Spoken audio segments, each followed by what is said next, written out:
but that doesn't mean she's given up on the institution.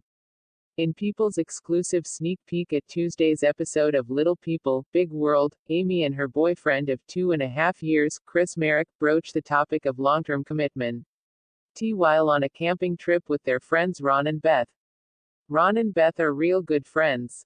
They've known each other for several years, but they actually started dating just a few months before we did, Chris explains.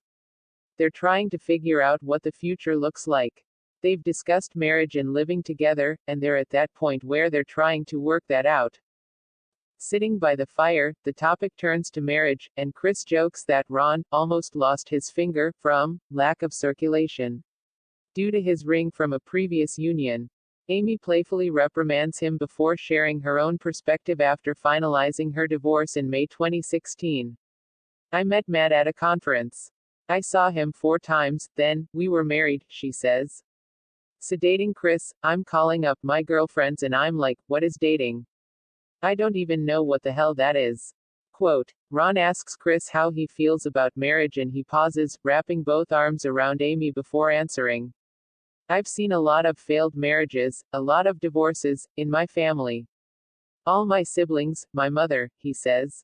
I mean, I saw a lot of examples of people that loved each other but could not live with each other.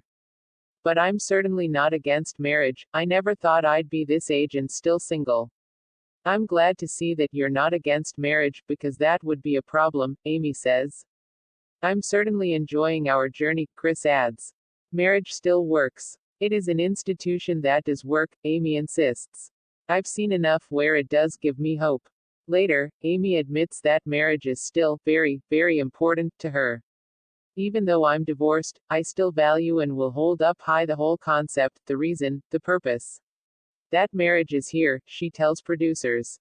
And if by chance I get to do that again, I would still put everything that I can, as best as I can, to make it work. Chris doesn't express commitment. It's definitely more of an indirect way, so, I was pleasantly surprised that he is open to marriage, she adds. I'm not here to push him, I'm not here for him to do something that he is nowhere near